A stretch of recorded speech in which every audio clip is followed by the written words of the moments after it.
Dear friends, welcome to the fourth course in the Journalism and Mass Communication program dealing with the subjects of design and graphics. In the previous lectures, we talked about the elements of design in newspapers and magazines besides other print publications. These included the type measurements, the typefaces, the points system, typography, essentials of printing, and the different elements of design. These elements included text, illustrations, space, rules, captions, boxes, borders, and other small elements. In the concluding lecture of this unit, we now take up the subject of graphics. By graphics is meant any object that is pictorial, illustrative, or diagrammatic in nature that lends visual and decorative appeal and support to a chosen area. For journalism, that chosen area is the page of a newspaper or magazine that are available to be used as different media products. How and when they are created or put to use and the guidelines for using them is also part of the whole ambit of pictures and graphics. Now these graphic elements can be broadly classified as photographs or pictures, as we call them, illustrations, cartoons, sketches, artwork, infographics, tables, charts and graphs, and also advertisements. Incidentally, advertisements are an independent category of graphics, but they are a composite element consisting of a picture or any illustration, text, infographics, and much else in terms of design, small points, small elements in color, and so on and so forth. All the elements are put together for a specific purpose of putting across a commercial message and then given out to the page designer as one element to be used as directed. So advertisements as such are obviously one class of graphics, but they cannot be treated as one graphic because they comprise so many elements together. So now we talk about each element separately, and first we take up photographs or pictures. There is a famous saying that a good photograph is worth 1,000 words of a story. Photographs have always been an essential part of the media products, and news photographers, or you can say press photographers, have earned as much name and fame as reporters and editors. Very often we have seen pictures independently creating that kind of an action and that kind of a reaction which is quite comparable to that evoked by a good story or a good report or a good article. So photographs can be independent editorial items or elements also.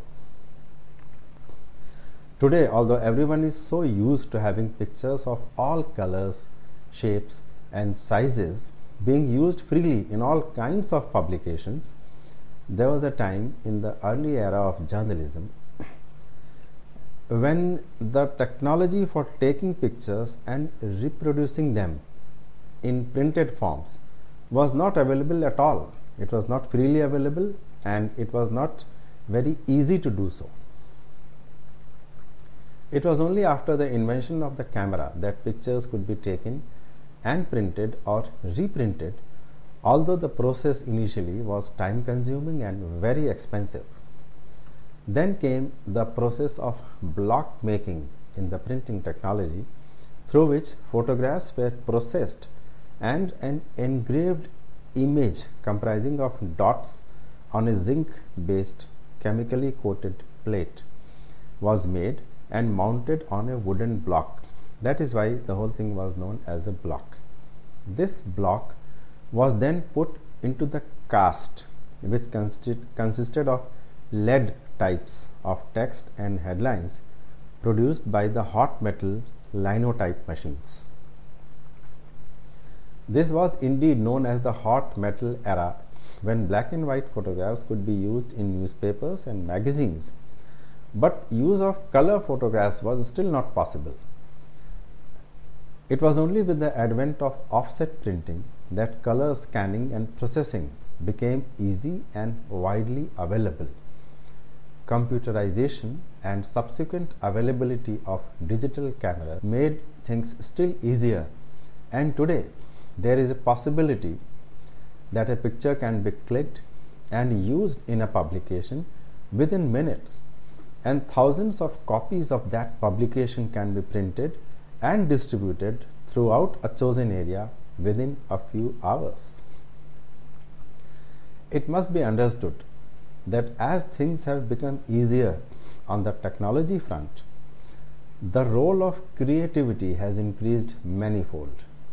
While in early times much creativity was not possible because there was no technology available to support it, today almost everything is possible.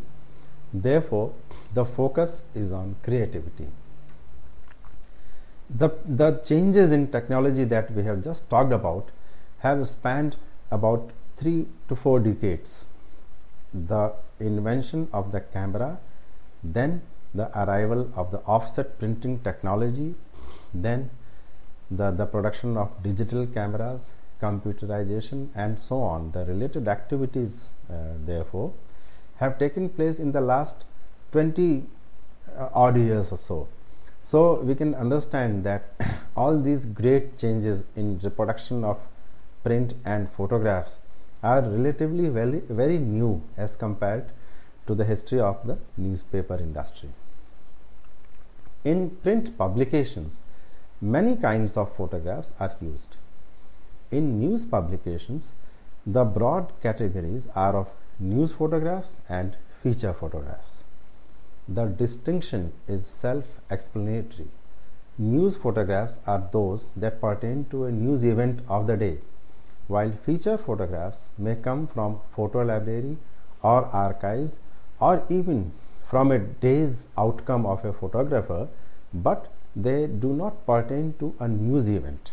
Rather, they pertain to an event which can be reported later, or the photograph can be stored for a later use.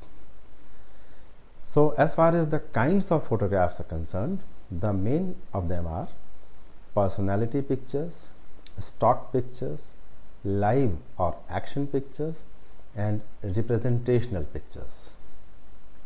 So, first of all, let's have a look at the personality pictures. As the name itself suggests, these are pictures of well-known personalities in different fields of life that may be featured on certain relevant occasions. Obviously, such photographs need to be updated at regular intervals, since such every individual ages with time, and the publications must use the latest pictures. The flaw in using a picture showing an actor at his young age along with the current item about his activities is very obvious.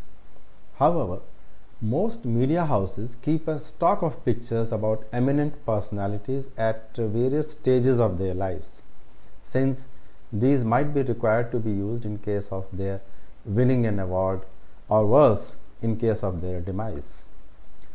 So, it is always advisable to store personality pictures showing the personality in question in different poses, different ages, different backgrounds, dresses, and with different people.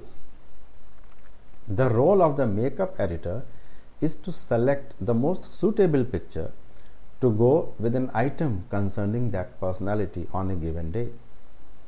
It could be an interview, it could be a piece of writing by that personality, or simply a reference to him or her. Personality pictures are generally stored in different sizes. so that they can be used either as cutouts or as diffused backgrounds on top of which text or headlines can be superimposed. For using on covers of magazines, an entirely different kind of personality photographs are taken in planned studio sessions or conditions created for this kind of photo shoots, either indoors or outdoors. When some personality, such as a politician or a social activist, is quoted as having said something newsworthy or something interesting which is to be reported by the publication, care must be taken to choose a picture that suits the mood or character of the statement being quoted. For example, it is very obvious that using a smiling or a laughing picture when the personality is expressing regret over something is not acceptable, and it may lead to further complications among the readers and among other people of the same field. Similarly, the use of a picture in which the personality is wearing heavy woolens is to be avoided to be used in summer months or in contexts that are different. The standard procedure is that the copy editor tells the photo librarian or the photo editor about the reason why and what kind of a personality photograph is required, and then asks for a relevant picture from the archives of the photo library. A little care and caution can actually avert a lot of disasters and controversies regarding use of such personality photographs. Today, when the focus is so much on using a personality photograph with even a small item, this kind of precaution becomes more important, so that only the relevant or the most suitable picture is selected. Otherwise, as we mentioned earlier, it can lead to different kinds of complications. Then we move to stock pictures. Stock pictures are pictures of well-known occasions, places and events. These are also generally kept in reserve and used as and when required.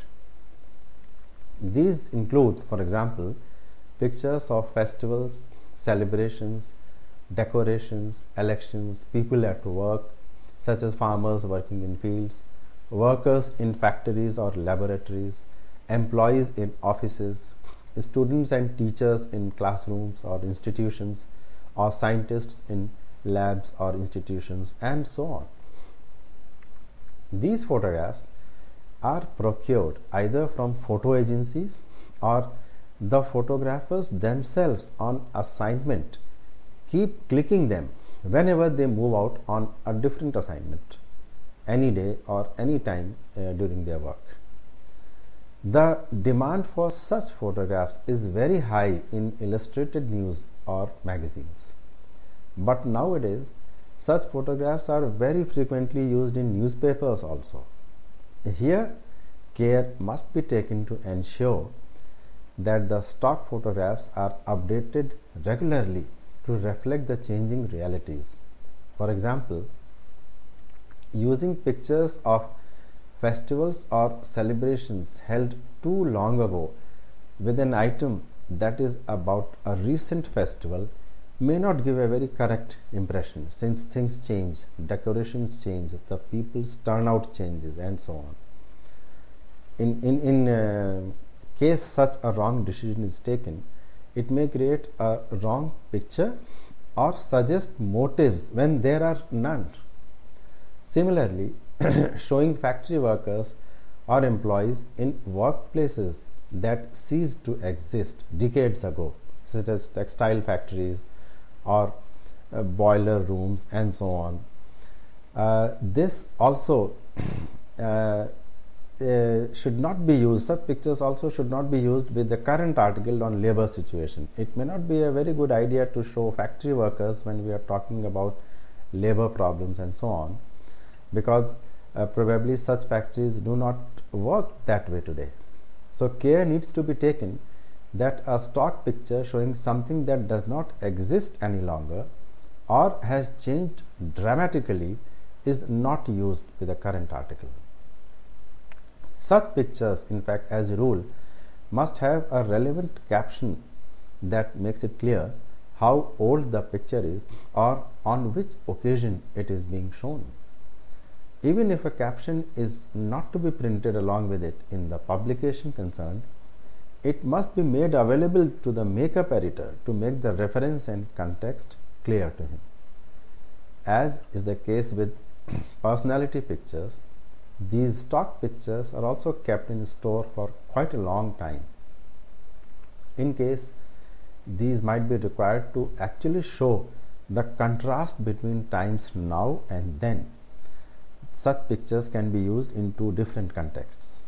At the same time, there is a need to keep discarding those pictures that have become completely irrelevant because no storage space, not even on computers, can be unlimited. Another rule that goes with such kinds of pictures is the mention of the word file photo or from the archives to go along with the caption to make it clear that the intention is to show only the reference and not the particular visuals that are being shown in that photograph. So next we come to live or action pictures. These are pictures that are taken on the day of a happening and are used the same day. These may be of a meeting, proceedings of an association, a demonstration, procession or agitation, a campaign, a cultural event, a sports event, a parade, and so on. So these pictures are provided by a system of people and cameras that is regularly available to the publication. This system could be either a regular photographer with a camera of his own or provided by the institution itself, or provided by a news agency that has been subscribed to. In case of a stock photographer, there could be a certain number of pictures from which one or two could be selected. So, in case of an agency picture, much choice may not be possible. So, the intention here is to have live or action pictures from people who are regularly supplying such pictures to the organization, because here the stress is on the particular moment which needs to be captured or a particular person who needs to be shown because of some achievement or some performance excellence. While selecting a live action picture for use in a publication, the factors kept in mind include clarity, timing, direction or orientation of the elements in the picture, the composition of the photograph, and the characters included in it, that is a tree or a road or a river or a field and so on. All these factors may or may not be applicable at one time depending on the occasion. In a sports event, for example, only the performing individual's moment of glory may be enough, while in case of a big demonstration, a picture showing a big crowd will serve the purpose even if none of them is identifiable.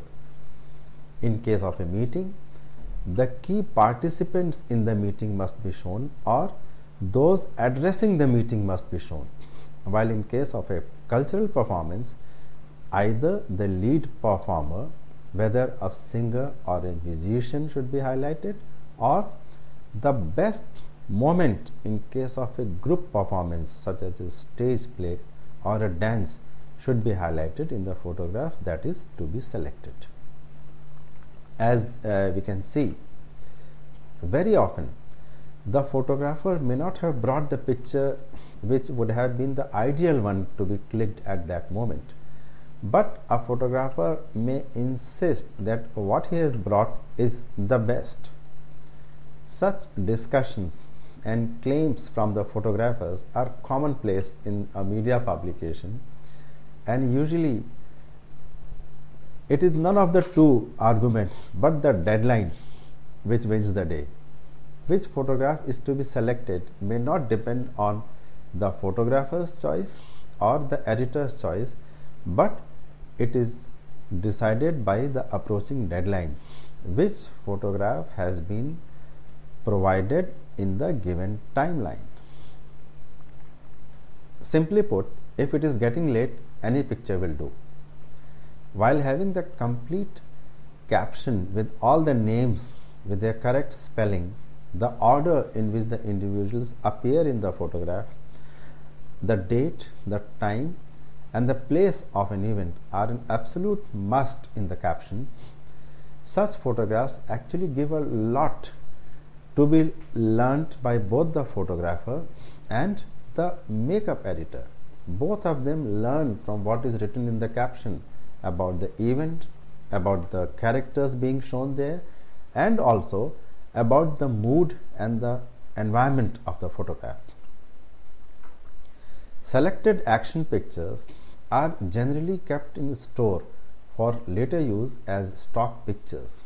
As we can understand, a photograph of a very good sports person or his or her best moment, or the photograph of a performing artist is usually put in stock to be used in a later situation, such as an interview or an honor given to that performer or a sports person, and so on. So action pictures are generally stored properly with the date, time, and every detail mentioned very clearly, either in a separate file or along with the same photograph, but these should be tagged prominently and very properly to each other so that the captions and the photographs do not get mixed up. Next, we come to the category of representational pictures. What is this representational pictures all about? These pictures are the ones which are used along with special features or even regular news items to provide relief or just an illustration to explain a point. For example, if there is an item about telecom companies reducing their tariff or announcing a new launch or a new plan, or something happening in terms of policy regarding to telecom companies, the picture of a man or a woman using a mobile phone may be used with or without a caption. Similarly, if there is an item about the stock market registering a crash or registering a new high, the photograph of men and women showing signs of worry or signs of happiness on their faces could be used.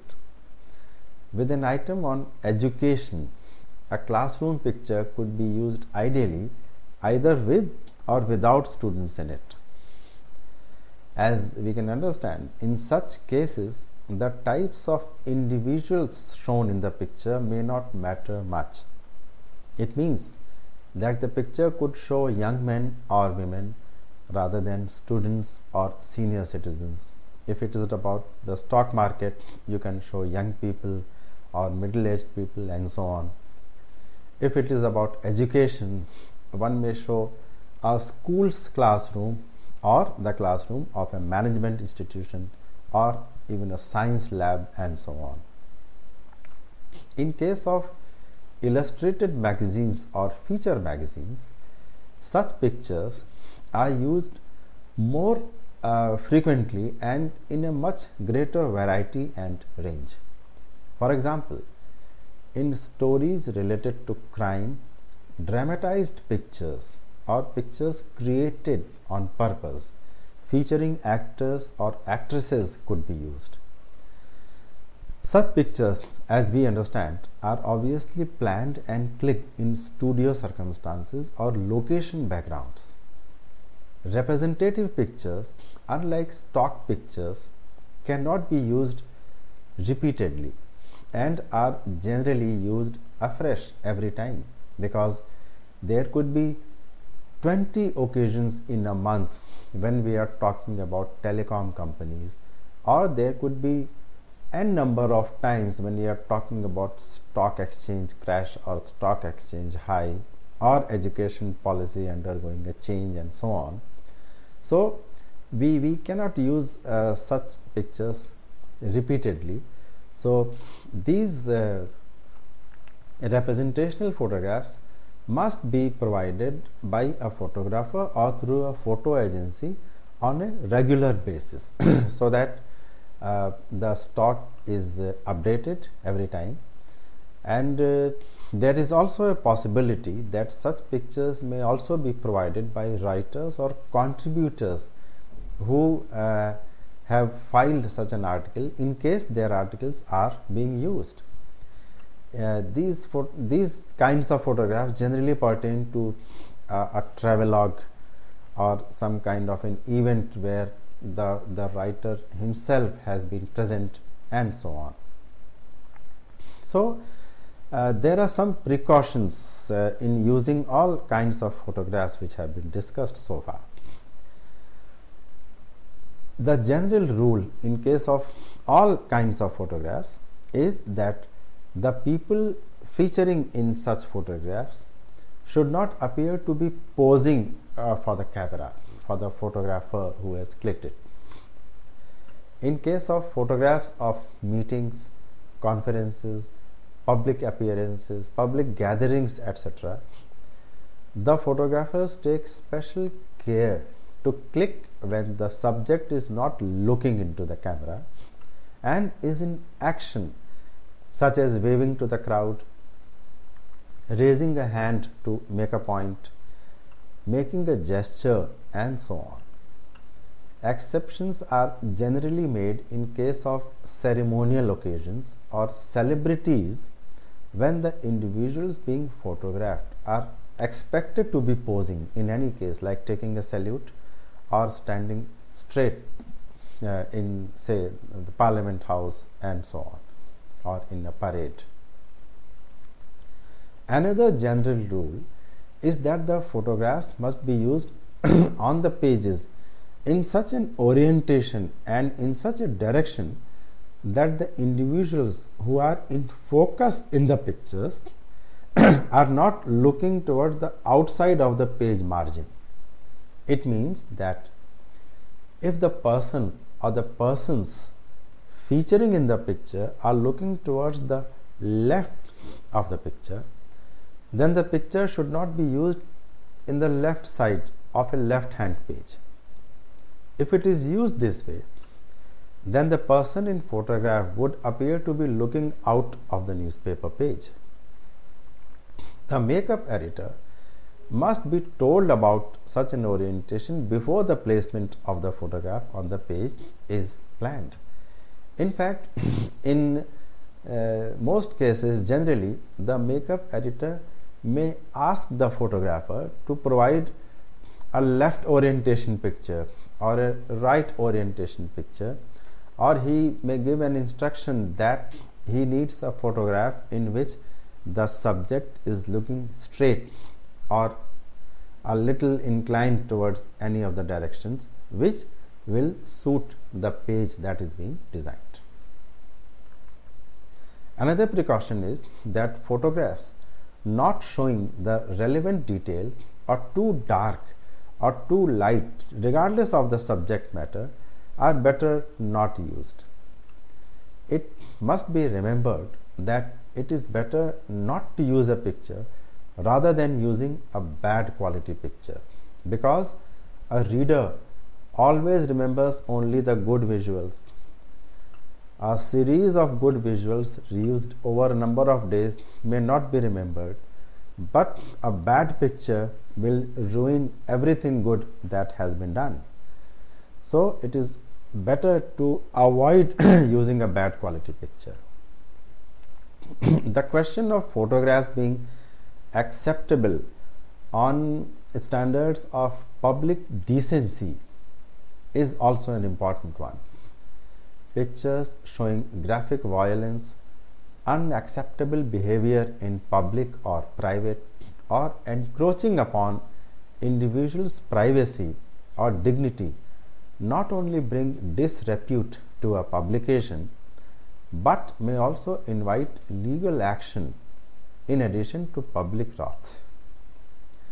There are actually several laws outlining what is acceptable and what is not, but these laws are generally flexible, and the question of the people's right to know versus the media's right to freedom of expression is generally a complex one and not very easy to tackle.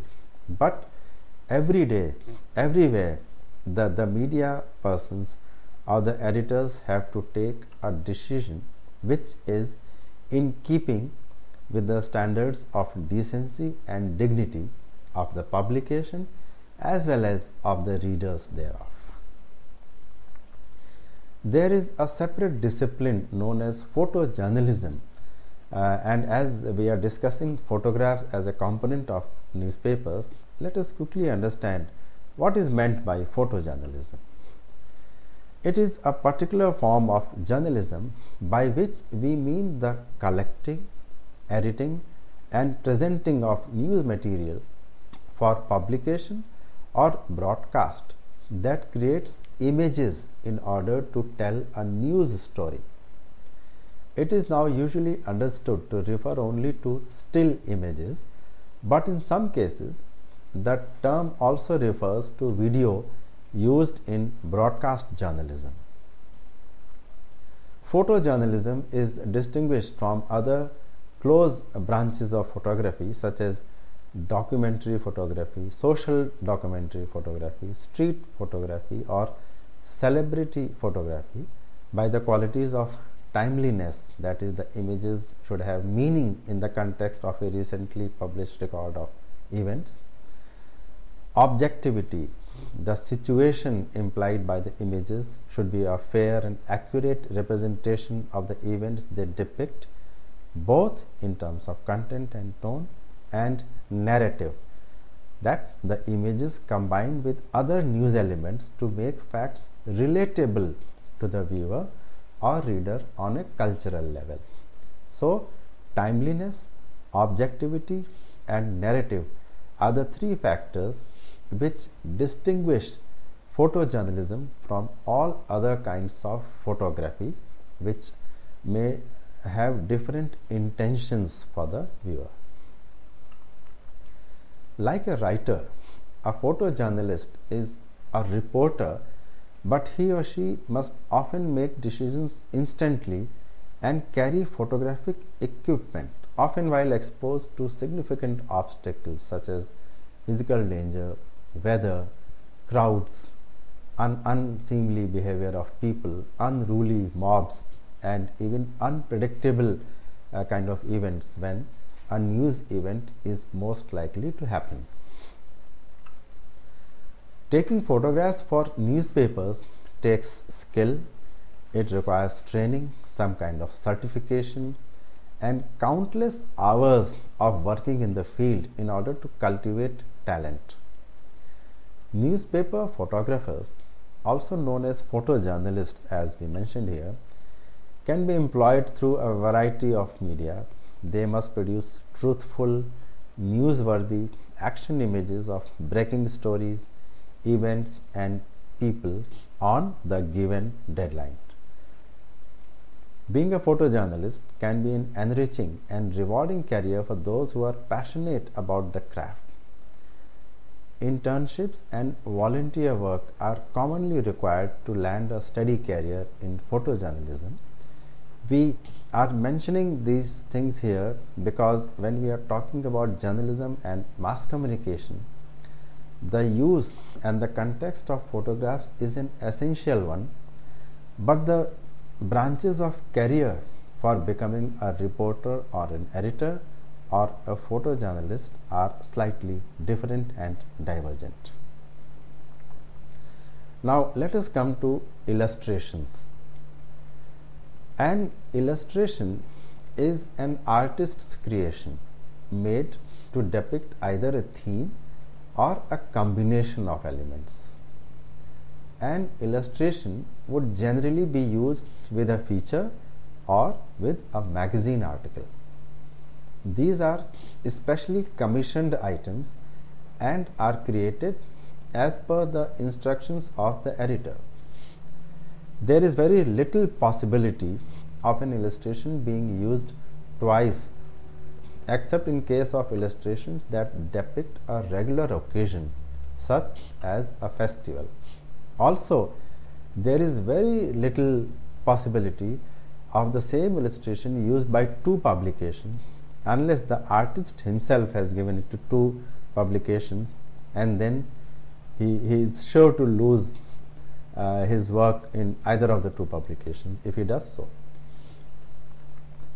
Illustrations would indicate the general sweep of the subject matter of the accompanying article. It may not be about an individual face or an individual element. It is the artist's flair and expression that is meant to be appreciated more, rather than the association of the subject matter with any article. In a sketch, we are talking about a sketch now, the subject matter would generally be of an individual or a theme that is made on abstract lines. This is how a sketch is different from an illustration. Sketches also are made by artists and are generally used repeatedly. This is the major difference between an illustration and a sketch. Sketches generally show a typical characteristic of an individual, such as the streak of white hair, a typical style of wearing a turban, spectacles, and so on. Such sketches are created in a creative stroke by the artist and retain their uniqueness even in repeated use. Such sketches are usually made on demand and are kept in stock for use as and when required. Cartoons, on the other hand, are caricature drawings, sketches basically, but they twist the features of an individual or a situation to create humor. Cartoons could be made on demand or could be drawn and put in a stock to be used later when and where required. In early times, newspapers used to carry big hand-drawn cartoons with rather verbose captions explaining everything in great detail, because they were drawn in black and white and therefore could be used as quick line drawing blocks which could be made easily. In fact, if we see newspapers of early times, 18th century and early 19th century, we can see a large number of cartoons even as elements of advertisements, because they could be made easily and a lot of space could be filled up by a big cartoon with a long caption. So, cartoons are in the strict sense of editorial product, not only a means to generate humor on a daily basis, but as I said, on a journalistic level, these are the means to make a stinging statement, a telling statement about the prevailing political or social situations. All over the world, the media, especially newspapers and news magazines, have been using cartoons to make fun of political figures, political or social situations, and also general day-to-day events. In fact, some legendary cartoonists in India, such as Sudhir Dar, R.K. Lakshman, Ranga, etc., have been great intellectuals, and whatever they conveyed through their cartoons were never taken lightly. Many cartoonists have gone on to create iconic figures as the common man or the typical student or the typical neta and so on. And many serious statements and serious situations have been either explained to the readers through a cartoon featuring that typical character, or some difficult or very ticklish situations have been handled with great care and caution through a cartoon, so that the people can be made to understand the seriousness of the situation. The key factors about cartoons is that they must make a serious statement without appearing too serious in appearance. The art, therefore, is to strike a balance between being too childish and too subtle, and yet being not too repetitive. There is always a danger in making cartoons that a same situation is repeated after every few days, because a continuing news story does not make or does not appear to take too many twists and turns. So there is a possibility that beginners in the mass communication industry, or beginners who want to get into cartooning, often try their hand at making cartoons, and they end up being either too childish, too caricaturish, and too repetitive. So it must be remembered that it takes a long time to get established when one can actually express a thought or a vision or a statement or even a headline through a gesture in a cartoon. So for accomplishing this kind of mastery over cartoons, one must have a grasp of the subject about which a cartoon is being made, as also a grasp over language and the strokes of the brush. So for beginners who want to get into cartooning, it must be remembered that just making good sketches or just having very fine and strong strokes may not be enough to make a good, memorable cartoon.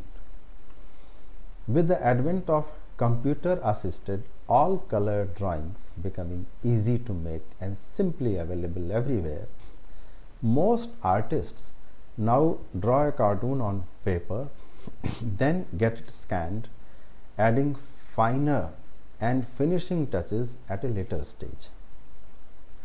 There is also a much greater possibility of creating distortions, thereby coming up with funnier cartoons of individuals.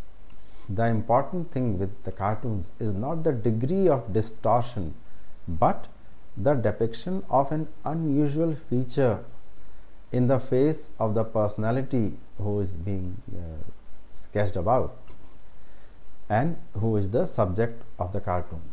Thus, the hairstyle and hair coming out of the ears of a politician, unusual ears or a long neck, small or large eyes, the style of wearing a turban, the streak of hair, the art of wearing a shirt or sari, and so on, all are happy signs for a cartoonist. In fact, these provide the tools for a cartoonist to work on, and they actually serve as starting points to prepare a good cartoon of that individual. So cartoons also are mostly made on a relevant occasion and kept in stock, so that whenever is a requirement occurring again, the same cartoon can be used.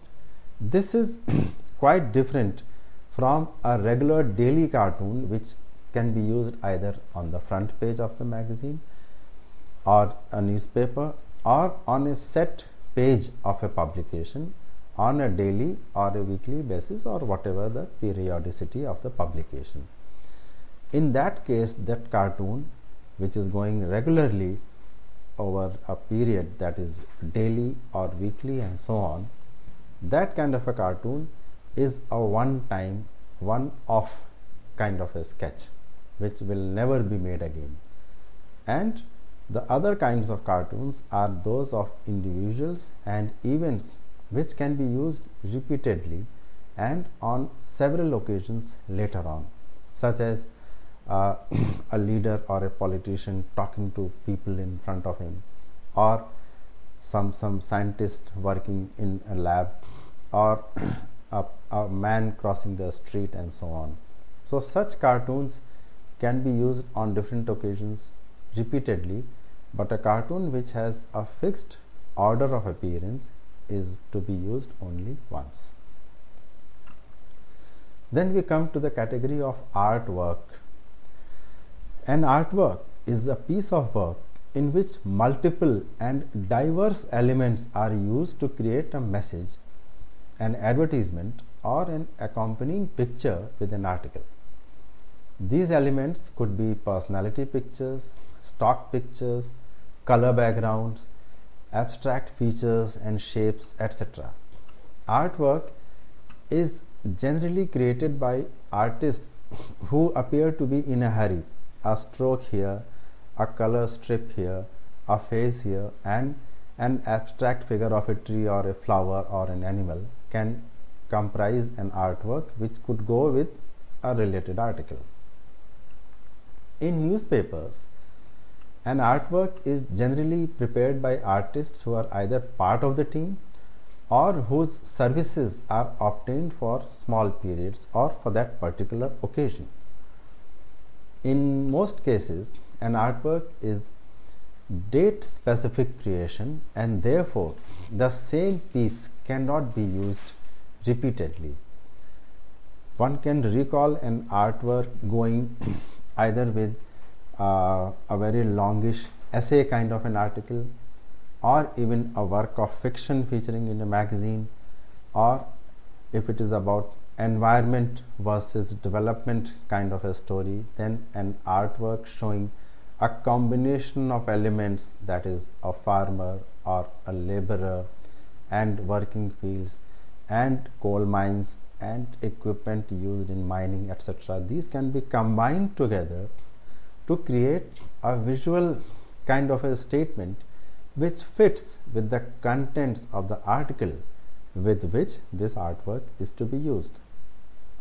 So as we can see that an artwork is basically an alternative of a single or many photographs, because an artwork would combine many photographs as well as hand-drawn sketches or facts and figures or anything which is written and to be shown as text, as placards and signboards and so on.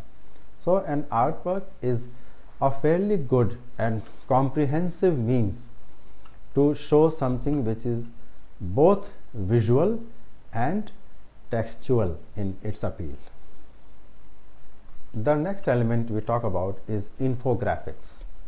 As the name suggests, it is a combination of information and graphics combined together. These are basically graphic visual representations of information, data or statistics.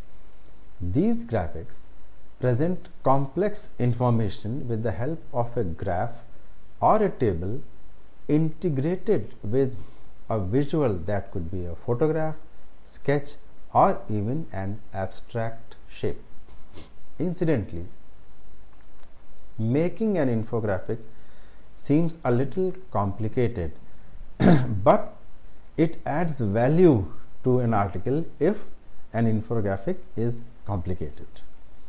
Thus, one can see infographics with abstract lines and strokes used to indicate a bar graph, just a line going horizontally or vertically, or it could be in terms of representation of anything, any element or any subject matter of the accompanying article, and on that visual the facts and figures could be mentioned.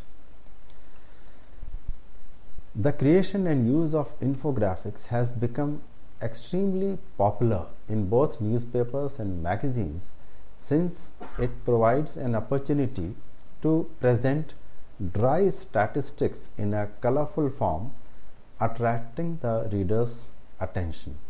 For example,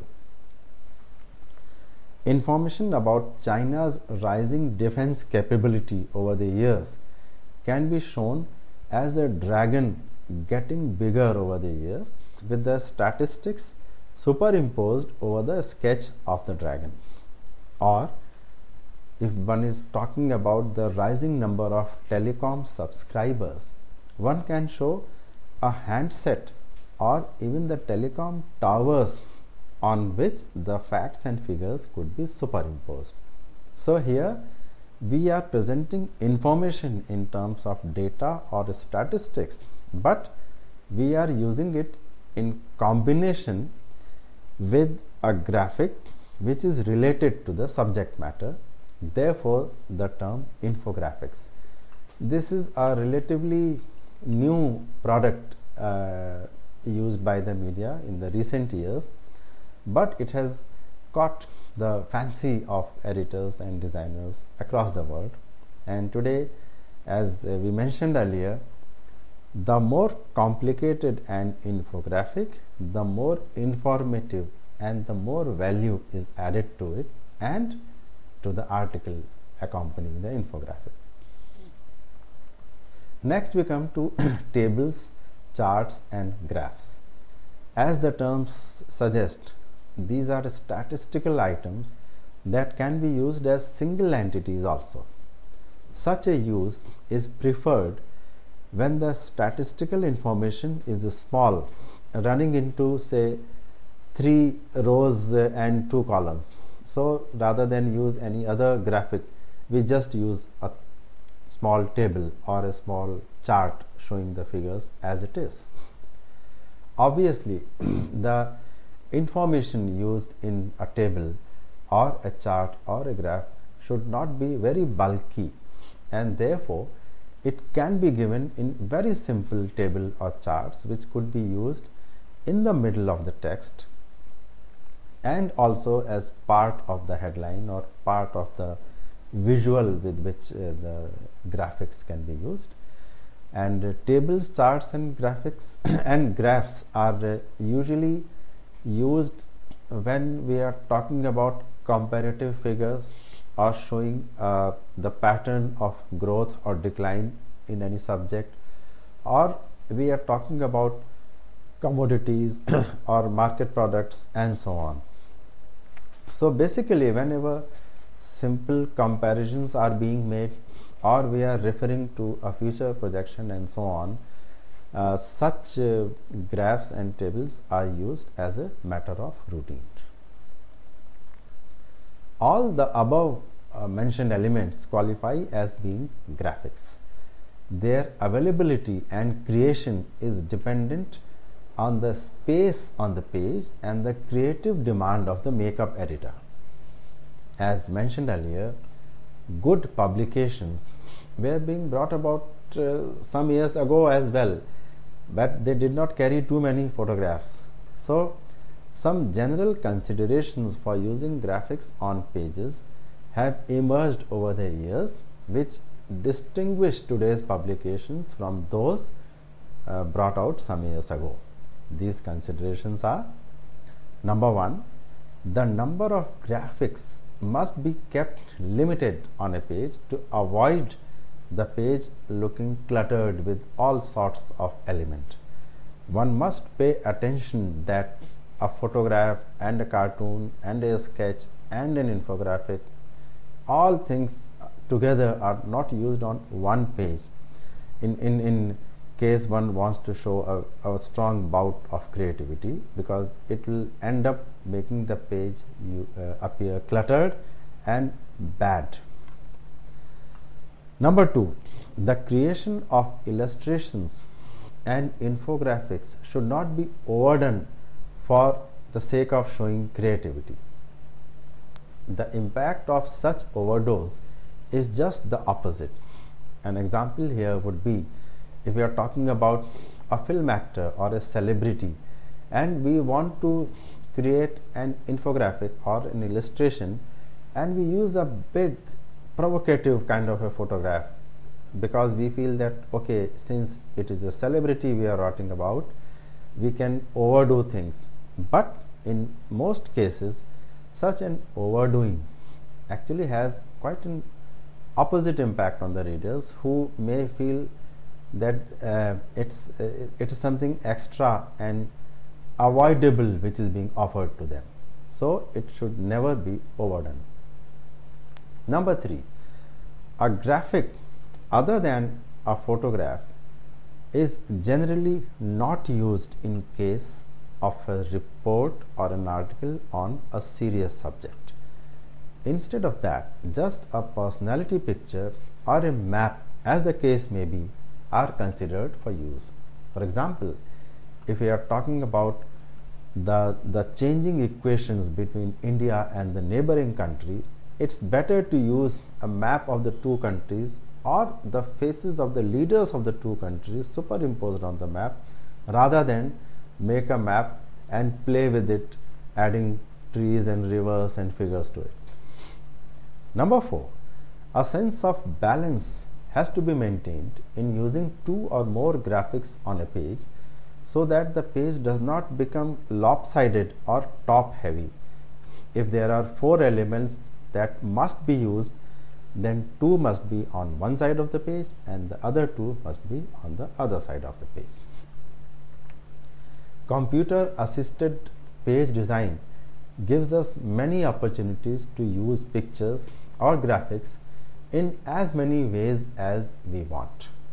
Some innovative and widely used options are superimpositions, sequence photographs, multiple exposures, and abstract photographs.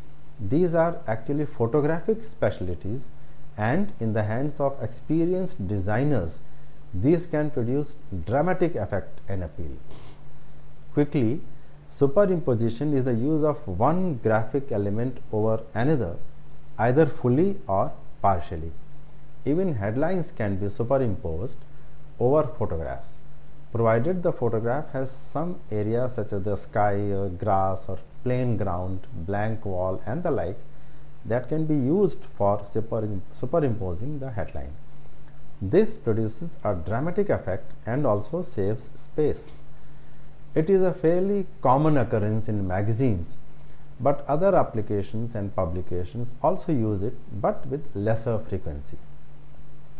In newspapers, this can be used in feature types of reports, such as in sports or weekend features. Sequence photographs are those in which a live action sequence is photographed in quick succession with a high-speed camera, and the result is several pictures in a sequence indicating every moment's movement. For example, a person is falling on the ground or a sports person is hitting a ball. Multiple exposures may appear similar, but they are quite different from the earlier one, and the same spot is filmed over a period of time. So in case of a lunar eclipse, for example, we often see photographs where the various stages of the eclipse are shown in sequence, shot over a period of time but at the same place. Such elements are used in such a manner to add drama and interest in the photographs. Abstract photographs, as the name would suggest, are of any subject or object and can be used with any item. For example, the picture of a tree can be used with an item about education and knowledge, spirituality, environment, and even the weather. In the hands of good designers, such elements can add immense appeal for the readers. As far as web productions are concerned, generally the principles of using graphics are largely unchanged, so that a sense of overdoing, clutter and imbalance are avoided. And since the use of the internet is largely dependent on the availability of bandwidth that is critical to the speed of surfing, attention has to be paid to the size of the pictures also. Using a large number of pictures of large sizes in terms of pixels or bytes can make a website quite large and heavy in size, thereby causing problems in its opening or downloading or even its viewing. Therefore, the common set of using visuals on websites is to use two kinds of pictures, one a small sized thumbnail and the other large sized high resolution pictures which can be opened only if the viewer wants to. It must be remembered that the use of a screen is imperative to using the internet. So the reproduction of any visual is not the same as it would appear on the paper, which is in the case of a print publication. Then of course there is the issue of suitability of visuals for the web, because the web is a medium that is used in a hurry by readers or visitors of all kinds and ages. So infographics do not serve much of a purpose. In their place, simple tables or charts are preferred, since the sketches or illustrations may be used separately in smaller size. It is always a matter of debate as to what matters more in a good media product, text or visuals. While it is not easy to answer this question, it must be remembered that while the two can be equally important, at times the two can complement each other as well. A good picture can lose its importance because of a poor report or a bad caption, and a good story can lose all impact if the accompanying picture is ineffective. It is a question of excellence adding to excellence. With this, we come to a close of this unit related to design and graphics in the lectures. So far, we have talked about text, headlines, illustrations or graphics being used in page design, and all such elements can be used creatively to prepare a pleasing and meaningful page. In our next discussion, we shall move on to a new and another exciting set of subjects. Till then, my best wishes and thank you.